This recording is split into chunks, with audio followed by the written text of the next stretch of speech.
मेरे को थोड़ा सरप्राइजिंग और शॉकिंग दिख रहा कि इन दोनों को बेल नहीं मिली। सुप्रीम कोर्ट के ही दो कोर्ट्स ने, एक में एक शख्स पर जेल में है जो पुलिस वालों की मौत का जिम्मेदार है, और एक पीएमएलए का केस है। तो पीएमएलए भी यूएपीए की तरह टफ है, एकदम एकदम सख्त है। मेरे को सरप्राइजिंग नजर आ रहा है कि इन दोनों की बेल नहीं हुई। अब ये तो कानून के जो एक्सपर्ट हैं वो बताएंगे। इस बात को समझने की ज़रूरत है, वो तमाम जायदाद जो है वो वफ़ की है, और 1970 का वफ़ का गज़ीट है। मैं आपके सामने पढ़ के सुना रहा हूँ। एंट्री नंबर 40, 1970 की वफ़ की गज़ीट। ख्वाजा फैज़ इलाही मॉस्क एलियस मस्जिद गोसियान एंड ग्रेवयार्ड, ओवर 100 ईयर्स। 1970 में गज़ीट गवर्नमेंट इशू करती है, सरकार, उसमें इसका जिक्र है। दूसरी बात यह है कि ये बात बिल्कुल सही है कि 12 नवंबर को दिल्ली हाई कोर्ट के डिवीजन बेंच ने एक जजमेंट दिया। हैरत अंगेज बात यह है कि जो पिटिशनर है सेव इंडिया फाउंडेशन, ये लोग कोर्ट को जाते हैं, इनका बैकग्राउंड मुझे मालूम है, इनका बैकग्राउंड ये जो इनका बैकग्राउंड आरएसएस का है। ये लोग कोर्ट को गए, सेव इंडिया फाउंडेशन और एमसीडी को पार्टी बनाया गया। तो कोर्ट ने ये कहा कि एक जॉइंट सर्वे रिपोर्ट है जिसको ने एंक्लोज किया। अच्छा, ये जॉइंट सर्वे में कंडक्ट कौन कर रहा है? एमसीडी के लोग, डीडीए के लोग, और आपके एलएनडीओ के लोग, रेवेन्यू डिपार्टमेंट के लोग, और पुलिस ऑफिशियल्स। भाई, जब जायदाद वक्फ की है तो वक्फ क्यों नहीं है सर्वे में? सर, 1970 का वक्फ का गज़ीट एंट्री नंबर 40, वो लिख रहा है कि 100 साल पुरानी वक्फ है ये। सर्वे हुआ, सर्वे में ये लोग नहीं है। और तीसरी हैरत अंगेज बात यह है कि ये कोर्ट के ऑर्डर में कोर्ट ने कैसे तय कर दिया कि जमीन उनकी है? कोर्ट को यह चाहिए था कि वो वक्फ ट्राइब्यूनल तय करता, वक्फ ट्राइब्यूनल को नहीं गया। चौथी बात यह है कि जब कोर्ट ने कहा कि एलडीओ की है, तो उस वक्त दिल्ली वक्फ बोर्ड के एडिशनल स्टैंडिंग काउंसिल बैठे हुए थे कोर्ट में, इन्होंने कोई इतराज नहीं किया। पांचवी बात यह है कि कोर्ट ने कहा कि एमसीडी के डिप्टी कमिश्नर को, भाई डिप्टी कमिश्नर अपने ही मामले में कैसा फैसला करेगा बताइए? ये तो प्रिंसिपल्स ऑफ नेचुरल जस्टिस के खिलाफ है। तो इसीलिए दिल्ली वक्फ बोर्ड को चाहिए था कि इसमें पार्टी बनते, ये जो ऑर्डर आया, और उसको बताते कि भाई ये 1970 की गज़ीट हमारे पास है, ये वक्फ की प्रॉपर्टी है। तो ये नहीं किया गया। फिर जब ये ऑर्डर आ गया तो दिल्ली वक्फ बोर्ड को और वहां की कमेटी को इसके खिलाफ रिव्यू डालना था। हाई कोर्ट ने जरूर कहा कि 3 महीने के अंदर, माने फरवरी तक टाइम था, ना दिल्ली वक्फ बोर्ड रिव्यू डाला, ना वो कमेटी के लोग रिव्यू डाले। और नतीजा क्या निकलता है कि वहां पर वक्फ की जायदाद को, क्योंकि कोर्ट को आप जाकर पार्टी नहीं बने और कोर्ट ने एक गलत फैसला लिया प्रॉपर्टी का, वो तो वक्फ ट्राइब्यूनल डिसाइड करना है कि कौन उसका मालिक है या नहीं। तो इसीलिए, और एक चीज, ये जो वक्फ है, ये वक्फ दिल्ली वक्फ बोर्ड को हर साल वक्फ चार्जेस दे रहा है 20%। दिल्ली वक्फ बोर्ड लिखता है 70%। तो ये केस चल रहा है अभी हाई कोर्ट में। तो इससे साफ तौर से मालूम हो रहा कि ये जो एलडीओ है, ये LDO ministry of urban affairs के तहत है। तो मरकजी हुकूमत और दिल्ली की मिलकर, और उस वक्त का जो एडमिनिस्ट्रेटर वक्फ बोर्ड का था और एमसीडी का हेड था, एक ही आदमी था।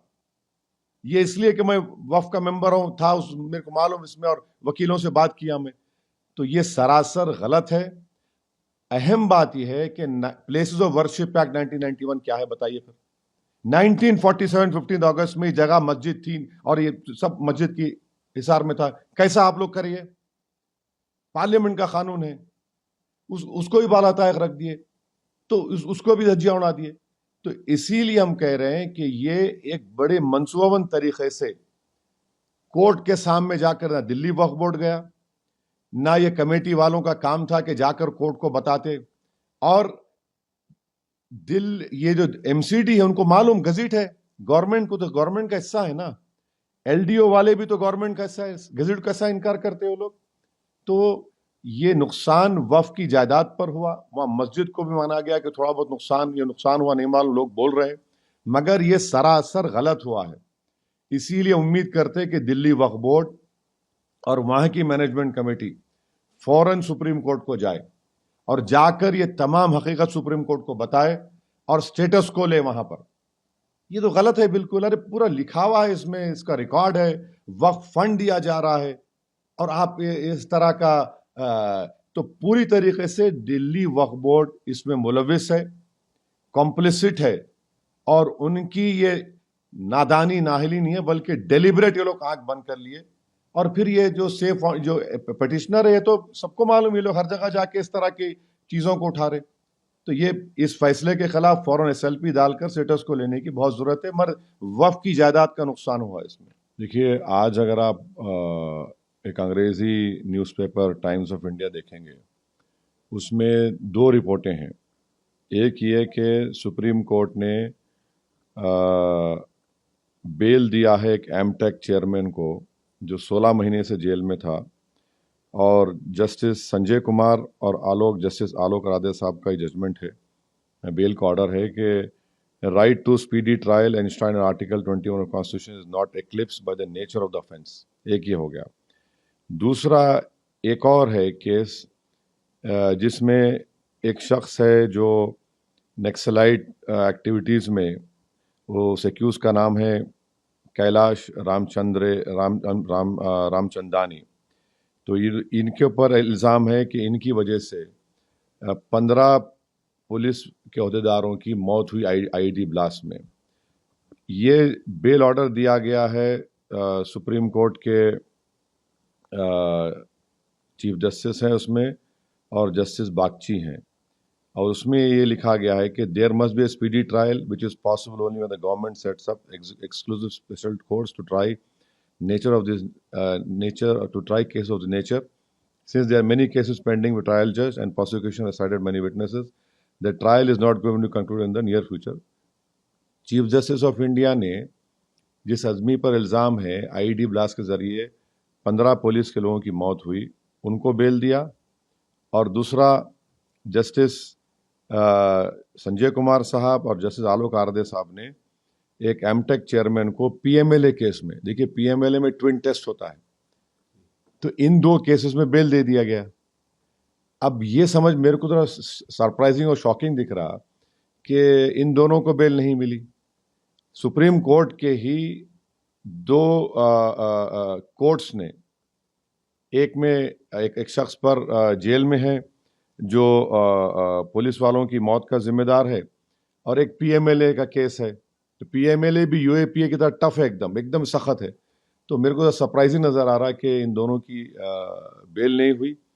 اب یہ تو قانون کے جو ایکسپرٹ ہیں وہ بتائیں گے، مگر مجھے تو سمجھ میں آ رہا ہے کہ جب 2 کیسز میں آرٹیکل 21 کا ذکر ہو رہا، دوسری جگہ کہا جا رہا ہے کہ اسپیڈی ٹرائل نہیں ہو رہا، اور یہ لوگ اتنے دن سے ہیں، یہ صاحب جن پر الزام ہے کہ ان کی وجہ سے 15 پولیس کے لوگوں کی گٹی چولی میں موت ہوئی، تو یہ بھی تو 5.5-6 سال سے ہیں. تو دوسری بات یہ ہے کہ جو لوگوں کی بیل ہوئی ہم اس کا ویلکم کرتے، مگر ان پہ جو کنڈیشنز لگائے گئے وہ بہت ہی سخت کنڈیشنز ہیں. تو وہ کنڈیشن دیکھ کر شاعر کا شعر یاد آیا کہ یہ دستور زباں بندی ہے کیسی تیری محفل میں، یہ دستور زباں بندی ہے کیسی تیری محفل میں، یہاں بات کرنے کو ترستی ہے زباں میری.